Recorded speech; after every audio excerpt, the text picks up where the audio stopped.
नमस्कार दोस्तों, कैसे हैं आप सब लोग। Welcome back to our channel. तो आज हम वापस वीडियो नंबर 4 लेकर आए हैं। आपको हमने बोला है कि हम क्लास 12th इकोनॉमिक्स की एक एक वीडियोस लेकर आएंगे और हमने 3 वीडियोस बना चुके हैं। अगर कोई भी 4th वीडियो में अभी देख रहा है तो मैं आपसे रिक्वेस्ट करूंगा कि आप वीडियो नंबर 1, 2 और 3 देख लें, क्योंकि वो बहुत ही बेसिक कंसेप्ट्स हैं। अगर वो आपको समझ में आ जाएंगे तो वीडियो नंबर 4 आपके लिए आसान बन जाएगी। तो अब देखिए, वीडियो नंबर 4 में आज हम स्टार्ट करेंगे हमारा चैप्टर नंबर 2। नाम है concept of national income and related aggregates. ये बहुत ही जबरदस्त चैप्टर है। क्लास 12th के बच्चों को इस चैप्टर से कुछ खासकर ही डर लगता है। इस चैप्टर को अपन तो अभी फिलहाल बेसिक कॉन्सेप्ट्स ले रहे हैं। ये चैप्टर बहुत बड़ा है, अपने आप में बहुत वास्ट है और बहुत फ्यूचरिस्टिक भी है, बहुत आगे काम आने वाला चैप्टर है। बच्चे ज्यादातर इस चैप्टर में डर जाते हैं और पूरा पेपर जो है गड़बड़ा जाता है। तो आज अपन कोशिश करेंगे कि एक एक टॉपिक को, एक एक चीज को अपन डीपली समझें और इस चैप्टर को अपन इजी बना दें, ताकि आपके पेपर पॉइंट ऑफ व्यू से कोई भी आपको दिक्कत ना आए। तो देखिए दोस्तों, आज अपन इस चैप्टर के अंदर सबसे पहला टॉपिक लेंगे बेसिक कॉन्सेप्ट्स का, इकोनॉमिक टेरिटरी, या इसको आप कह सकते हैं डोमेस्टिक टेरिटरी। ये देखिए बहुत ही इंपॉर्टेंट टॉपिक है। इकोनॉमिक टेरिटरी या डोमेस्टिक टेरिटरी का मतलब क्या होता है, पहले डेफिनेशन देखते हैं, उसके बाद में मैं आपको समझाता हूं। देखिए, it is a geographical territory administered by government with in which persons goods circulate freely. इसका कहने का मतलब सीधी सादी भाषा में यह है कि एक जियोग्राफिकल टेरिटरी, जैसे भारत है, भारत का आपने नक्शा देखा होगा, वो हमारी एक टेरिटरी है। भारत वहां तक सीमित है, हमारी बाउंड्रीज वो है। तो जियोग्राफिकल टेरिटरी, कोई भी एक जियोग्राफिकल टेरिटरी किसी भी देश की, जो किसके द्वारा एडमिनिस्ट्रेट की जा रही है, जहां पर गवर्नमेंट का एडमिनिस्ट्रेशन चल रहा है और वहां पर उस टेरिटरी के अंदर पर्संस या गुड्स फ्रीली सर्कुलेट हो पाते हैं, फ्रीली एक्सचेंज हो पाते हैं। अगर मैं इंडिया की बात करूं, अगर मैं आज राजस्थान में हूं, अगर मुझे बाय चांस गुजरात में जाकर कोई माल बेचना है या फिर मुझे कोई मध्य प्रदेश में जाकर माल बेचना है, तो मैं फ्री हूं, मैं वहां पर जा सकता हूं, मैं गुड्स को ट्रांसफर कर सकता हूं। तो ये हमारी इकोनॉमिक टेरिटरी के अंदर आता है।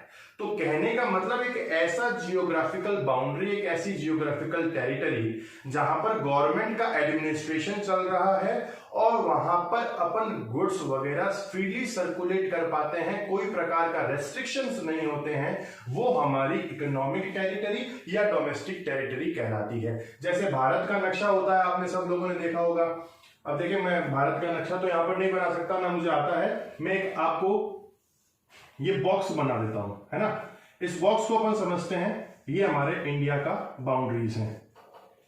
तो ये हमारी एकदम जियोग्राफिकल टेरिटरी हो गई। इसके अंदर जो कहीं भी है, जैसे ये राजस्थान हो गया, ये गुजरात हो गया, मैं यहां से फ्रीली जा सकता हूं, मैं एमपी जा सकता हूं, पूरे देश में मैं घूम सकता हूं। तो ये मेरी इकोनॉमिक टेरिटरी है, जहां पर पर्संस या गुड्स का फ्री सर्कुलेशन होता है, उसे हम इकोनॉमिक टेरिटरी कहते हैं।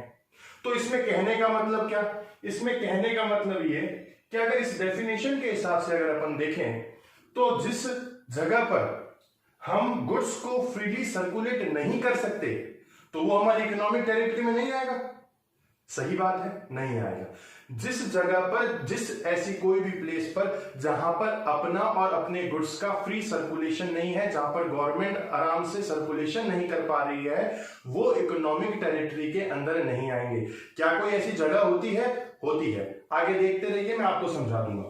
तो फिलहाल के लिए अपने को इकोनॉमिक टेरिटरी के अंदर क्या समझना है, अपने को इकोनॉमिक टेरिटरी के अंदर यही समझना है कि भाई एक देश की ऐसी बाउंड्रीज जहां पर गवर्नमेंट एडमिनिस्ट्रेशन कर रही है और जहां पर पर्संस और गुड्स का फ्रीली सर्कुलेशन है, कोई प्रकार का रेस्ट्रिक्शन नहीं है, उसे हम इकोनॉमिक टेरिटरी कहते हैं या डोमेस्टिक टेरिटरी कहते हैं।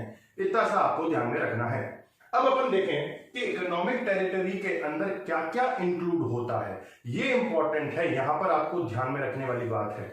अब क्या क्या इंक्लूड होता है, तो सबसे पहले political frontier of a country including territorial water and air space. भैया पॉलिटिकल फ्रंटायर मतलब जो हमारा नक्शा है भारत का, उस हिसाब से जो भारत का नक्शा है, भारत की जो बाउंड्री है, वो सभी इकोनॉमिक टेरिटरी के अंदर आएंगे। मैंने आपको बता ही दिया है, जैसे ये अपना पूरा भारत है तो ये हमारी पॉलिटिकल फ्रंटायर है, इसके अंदर जो कुछ भी है वो हमारी इकोनॉमिक टेरिटरी के अंदर है। इसमें अपना टेरिटोरियल वाटर भी आता है और एयर स्पेसेस भी आते हैं, पानी और जो उसकी भी जो बाउंड्रीज होती हैं, जो तय कर रखी होती हैं, वो भी इसके अंदर इंक्लूड है। तो पहला तो इंक्लूजन क्या हो गया, पॉलिटिकल फ्रंटायर मतलब भारत के नक्शे के अनुसार जो भारत की टेरिटरी है वो सब इकोनॉमिक टेरिटरी के अंदर आएगी। दूसरा, ships and aircraft operating by resident between 2 और मोर कंट्रीज। देखिए मैं इसका एग्जांपल देकर समझाता हूं। जैसे मैं रेजिडेंट हूं इंडिया का, इंडिया में रहता हूं। अब इंडिया में रहने पर अब मैं एक सर्विस चलाता हूं, से व्हाट, एयर इंडिया।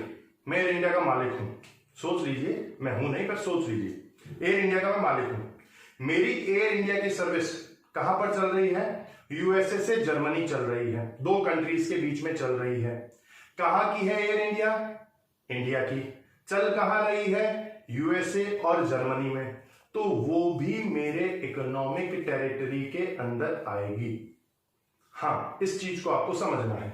भाई कोई भी शिप है, कोई भी जहाज है, कोई भी हवाई जहाज है, एयरक्राफ्ट है, जो कि किसके द्वारा ऑपरेटेड किया गया है, ये चीज आपको ध्यान में रखनी है। किसके द्वारा ऑपरेटेड किया गया है, रेजिडेंट के द्वारा। जैसे मैं भारत का रेजिडेंट हूं, मेरे द्वारा अगर वो ऑपरेटेड किया जा रहा है और वो कहां पर है, किन्हीं 2 देशों के बीच में चल रहा है, तो वो मेरे देश की इकोनॉमिक टेरिटरी के अंदर इंक्लूड होगा। इस चीज को आपको समझना है। तीसरी चीज, कोई भी फिशिंग वेसल ऑयल, कोई भी फिशिंग वेसल हो गया, कोई भी ऑयल, कोई भी नेचुरल गैस की रिग्स हो गई, किसके द्वारा ऑपरेटेड की जाए, रेजिडेंट के द्वारा ऑपरेटेड की जाए। In the international areas over which country enjoys exclusive rights. कहने का मतलब कोई भी नेचुरल गैस की रिग्स हैं, कोई भी अपनी फिशिंग वेसल्स हैं, जो किसके द्वारा ऑपरेटेड की जा रही हैं, वो ऑपरेटेड की जा रही हैं रेजिडेंट के द्वारा। रेजिडेंट मतलब मैं भारत का हूं, मैं किसी फिशिंग वेसल को ऑपरेट कर रहा हूं, चाहे वो कहीं बाहर ही क्यों ना हो, अगर मैं उसको ऑपरेट कर रहा हूं और वो वहां पर मेरा एक्सक्लूसिव राइट है, मेरा या मेरे देश का, तो वो मेरे देश की इकोनॉमिक टेरिटरी के अंदर इंक्लूड होगा।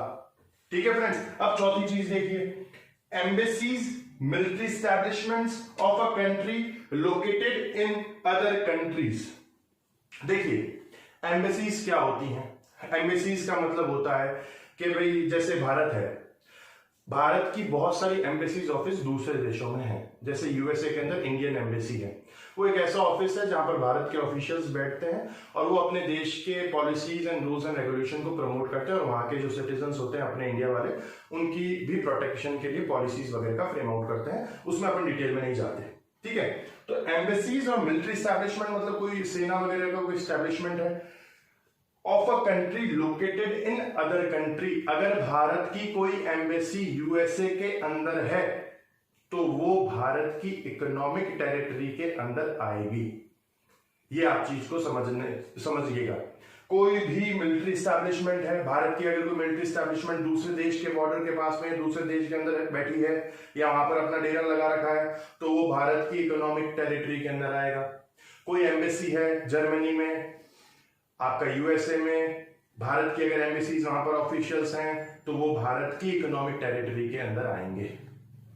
तो दोस्तों आपको मैंने 4 चीजें बताई हैं, इन 4 चीजों को आप अच्छे से समझ लीजिए। एक, भाई सबसे पहले आपका इकोनॉमिक टेरिटरी का मतलब क्या, इकोनॉमिक टेरिटरी का मतलब ज्योग्राफिकल बाउंड्री जो कि गवर्नमेंट द्वारा एडमिनिस्ट्रेट की गई है और जहां पर हमारे गुड्स वगैरह फ्रीली सर्कुलेट होते हैं। जहां पर नहीं होते वो हमारा इकोनॉमिक टेरिटरी के अंदर नहीं आएगा। अब 4 चीजें इसके अंदर इंक्लूड है। पहला आप देख सकते हैं पॉलिटिकल फ्रंटायर, मैंने बता दिया, भारत के नक्शे के अंदर जो भी आता है वो हमारी इकोनॉमिक टेरिटरी। दूसरा, कोई भी फिशिंग वेसल है, कोई भी नेचुरल गैस रिग्स है जो कि ऑपरेटेड किसके द्वारा है, रेजिडेंट के द्वारा, चाहे वो इंटरनेशनल एरिया में हो, पर उसका एक्सक्लूसिव राइट अगर अपने पास है तो अपनी इकोनॉमिक टेरिटरी के अंदर आएगा। तीसरा आपको मैंने बताया एम्बेसीज हो गया, मिलिट्री एस्टैब्लिशमेंट्स हो गए, अगर दूसरी कंट्री में हमारे देश के कोई एम्बेसीज हैं तो वो भी हमारे देश की ही इकोनॉमिक टेरिटरी आएगी। और एक चीज शिप्स एंड एयरक्राफ्ट, जो एयर इंडिया वाला मैंने एग्जांपल दिया वो चीज। तो मैं उम्मीद कर रहा हूं आपको ये समझ में आ रहा है, बहुत ही इजीली अपन इस कॉन्सेप्ट को देख रहे हैं। देखिए, अगर कोई इंडिया के एम्बेसी यूएसए के अंदर है तो वो क्या होगा, अपनी इकोनॉमिक टेरिटरी के अंदर होगा। सेम वे अगर कोई यूएसए की एम्बेसी इंडिया के अंदर है या फिर कोई जर्मनी की एम्बेसी इंडिया के अंदर है तो वो किसकी इकोनॉमिक टेरिटरी के अंदर आएंगे, वो उन्हीं देशों की इकोनॉमिक टेरिटरी के अंदर आएंगे। जो नियम अपने पर है वही नियम सभी पर है। ऐसा तो नहीं कि अपने लिए कोई स्पेशल रूल है। अगर इंडियन एम्बेसी अगर जर्मनी में है और वो हमारे इकोनॉमिक टेरिटरी के अंदर इंक्लूड होगी तो उनकी भी एम्बेसी जो अपने यहां पर है वो उन्हीं की इकोनॉमिक टेरिटरी के अंदर इंक्लूड होगी। तो कहने का मतलब ये है कि इकोनॉमिक टेरिटरी का मतलब जो ये मैंने आपको ज्योग्राफिकल बाउंड्री बताया है, इस ज्योग्राफिकल बाउंड्री के अंदर जो भी है वो हमारी इकोनॉमिक टेरिटरी के अंदर आता है।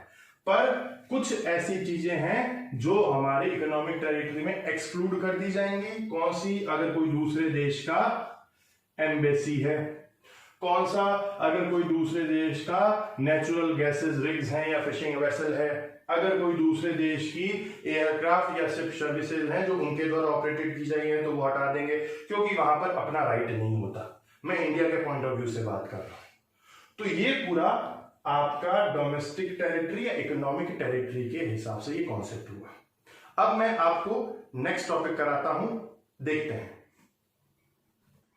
तो दोस्तों अब अपना टॉपिक अगला है नॉर्मल रेजिडेंट। ये भी अच्छा टॉपिक है, आइए समझते हैं।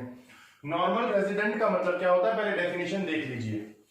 Normal resident of a country refers to an individual or an institution who ordinarily resides in the country and whose center of economic interest also lies in that country। कहने का मतलब भैया सीधी सादी भाषा में ये है कि नॉर्मल रेजिडेंट कौन होता है। नॉर्मल मतलब, रेजिडेंट मतलब जो व्यक्ति रह रहा है नॉर्मली उसी देश के अंदर, वो कौन होता है। देखिए, अगर कोई भी नॉर्मल रेजिडेंट है या नहीं, इस चीज की अगर अपने को पहचान करनी है तो अपने को कुछ चीजों का ध्यान में होना चाहिए। पहला, नॉर्मल रेजिडेंट इंडिविजुअल भी हो सकता है या फिर कोई इंस्टीट्यूशन भी हो सकती है, कोई भी हो सकता है। अब देखिए, जो ऑर्डिनरी रिसाइड करता हो उस कंट्री के अंदर, जो सामान्यतः उसी देश के अंदर रह रहा है, पहली बात। दूसरा, और उसका इकोनॉमिक इंटरेस्ट भी उसी देश के अंदर है, तब अपन कह सकते हैं कि वो बंदा उसका नॉर्मल रेजिडेंट है। मतलब कि अगर मैं इंडिया का नॉर्मल रेजिडेंट हूं या नहीं, इसके लिए मुझे दो बातों का ध्यान में रखना है।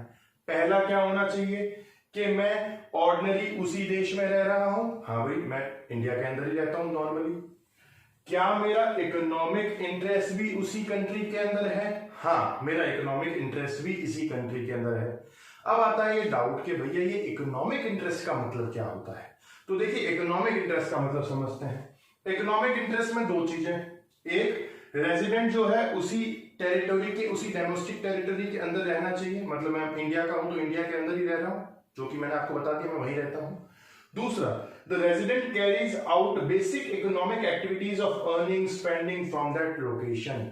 मतलब क्या, मैं उसी देश में रहकर मेरी बेसिक इकोनॉमिक एक्टिविटीज जो होती हैं वो भी मैं उसी देश के अंदर अगर मैं कर रहा हूं तो मैं कह सकता हूं कि मेरा इकोनॉमिक इंटरेस्ट उसी देश के अंदर है। जैसे कि मैं वहीं पे कंजप्शन कर रहा हूं, वहीं पे एक्सपेंडिचर, वहीं पे खाता हूं, वहीं पे पीता हूं, वहीं पे कमाता हूं, वहीं पे खर्च कर रहा हूं, तो मैं उसी देश का नॉर्मल रेजिडेंट कह सकता हूं कि मेरा इकोनॉमिक इंटरेस्ट उसी देश के अंदर है।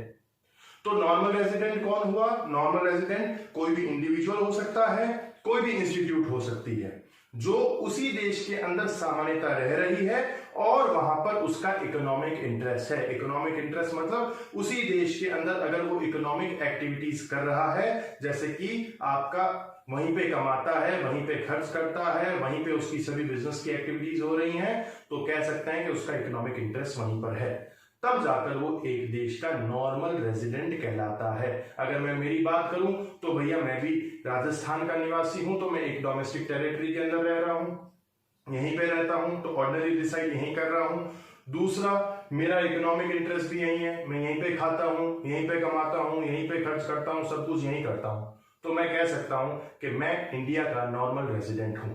अब आइए अपन देखते हैं कि इन चीजों में क्या इंक्लूड होता है और क्या इंक्लूड नहीं होता। तो अब देखें, अपन ये तो समझ लिया कि नॉर्मल रेजिडेंट का मतलब होता क्या है कि भैया वो वहां पर रह रहा है, ऑर्डिनरी रिजाइड उसी कंट्री में कर रहा है और उसका इकोनॉमिक इंटरेस्ट वहीं पर है। अब क्या क्या चीजें नॉर्मल रेजिडेंट के अंदर एक्सक्लूड की जाती हैं, तो देखिए सबसे पहले foreign tourist and visitors who visits for holidays, medical treatment, study, sports etcetera. कोई भी बाहर विदेश के कोई भी बंदे, कोई भी लड़के लड़कियां वगैरह है जो भारत के अंदर घूमने आए हैं, अब वो घूमने आएंगे तो क्या अपने वो नॉर्मल रेजिडेंट हो जाएंगे क्या? नहीं। तो कोई भी फॉरेनर्स जो होते हैं जो भारत के अंदर घूमने आ रहे हैं या फिर कोई मेडिकल पर्पज से आ रहे हैं, कोई इलाज वगैरह कराने आ रहे हैं, तो वो हमारे नॉर्मल रेजिडेंट के अंदर नहीं आएंगे, एक्सक्लूड है वो, ठीक है ना।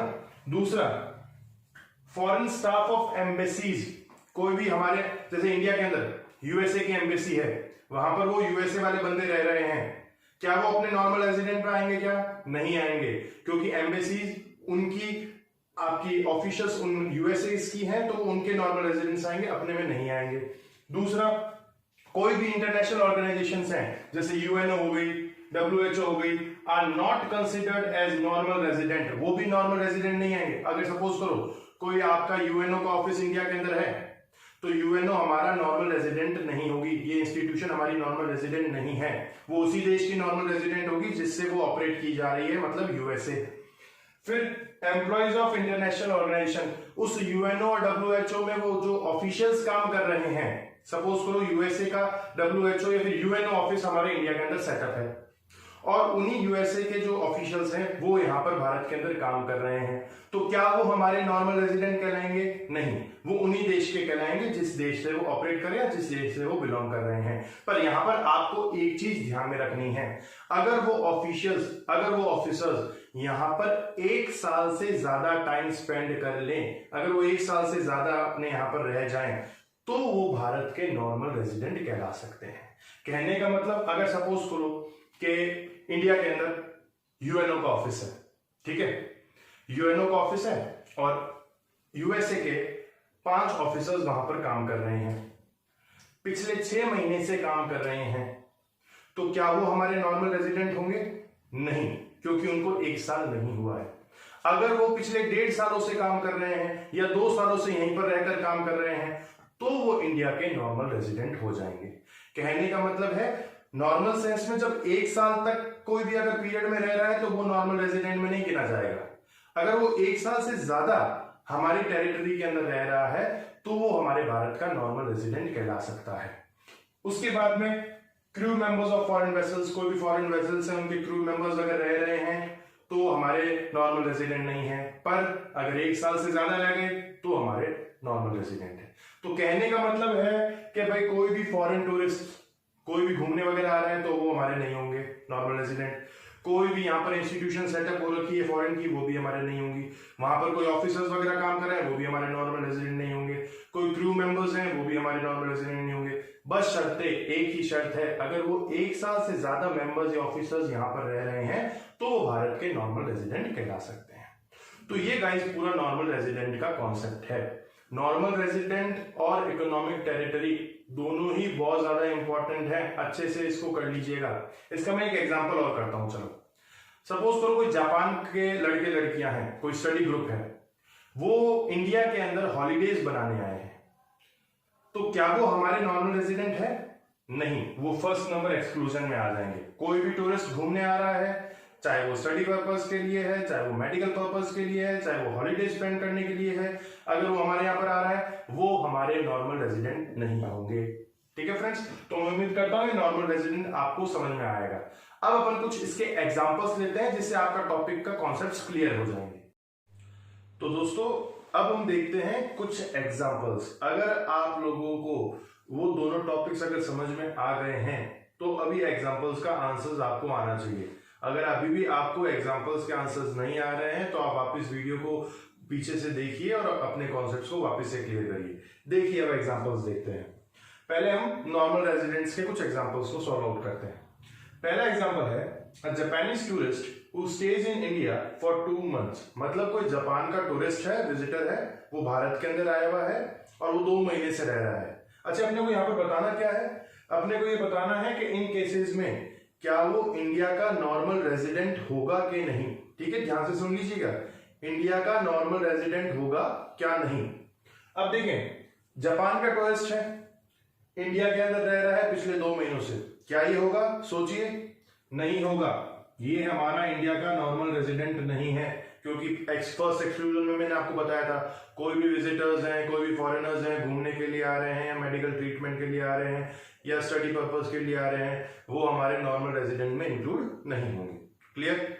दूसरा example, Indian officials working in Indian embassies in USA. ध्यान से समझिएगा इसको, यूएसए के अंदर इंडिया की एम्बेसी है, वहां पर इंडिया के ऑफिशियल्स काम कर रहे हैं, तो क्या वो अपने नॉर्मल रेजिडेंट होंगे कि नहीं? ऑब्वियसली होंगे। तो ये इंडिया के नॉर्मल रेजिडेंट होंगे। क्यों?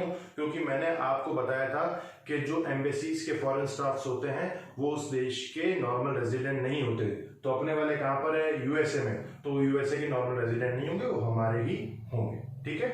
तीसरा, Indians working in the UNO office located in America for less than 1 year. इस एग्जाम्पल में क्या बोला गया है कि भाई अमेरिका के अंदर एक यूएनओ ऑफिस है, ठीक है, वहां पर भारत के लोग काम कर रहे हैं, इंडियंस वहां पर वर्क कर रहे हैं, और कितना टाइम हो गया? 1 साल से कम काम कर रहे हैं। सपोज 8 महीने से काम कर रहे हैं भारत वाले लोग अमेरिका के अंदर यूएनओ ऑफिस में काम कर रहे हैं, तो वो भारत के नॉर्मल रेजिडेंट होंगे कि नहीं होंगे?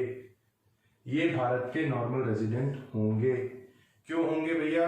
क्योंकि मैंने आपको बताया था कि कोई भी अपने जो रेजिडेंस होते हैं, उसमें मैंने 1 साल वाला कॉन्सेप्ट अभी आपको बताया था। क्या था वो 1 साल वाला कॉन्सेप्ट? 1 साल वाला कॉन्सेप्ट ये था कि अगर कोई भी ऑफिशियल, अगर कोई भी ऑर्गेनाइजेशन में काम कर रहा है और उसे 1 साल से ज्यादा हो जाता है, तभी वो उसी देश का नॉर्मल रेजिडेंट कहलाएगा। अगर 1 साल से ज्यादा नहीं हुआ तो उसी देश का नॉर्मल रेजिडेंट कहलाएगा जिस देश के ऑर्गेनाइजेशन के लिए वो काम कर रहा है। तो इस एग्जांपल में क्या था? Indian working in UNO office located in the America. हमारा भारतीय व्यक्ति था, इंडियन था, वो यूएनओ ऑफिस अमेरिका में काम कर रहा था, पर वो 8 महीने ही काम करा, 1 साल उसको नहीं हुआ, तो वो हमारा नॉर्मल रेजिडेंट होगा। यही अगर 1 साल हो जाता, 1.5 साल या 2 साल से वो काम कर रहा होता वहां पर, तो वहां पर फिर वो उधर का नॉर्मल रेजिडेंट होता, वो भारत का नहीं होता। ठीक है, तो ये आपके नॉर्मल रेजिडेंट्स के कुछ एग्जांपल हो गए। अब अपन देखते हैं इकोनॉमिक टेरिटरीज के कुछ एग्जांपल्स। तो पहला है profit earned by Indian company in Singapore.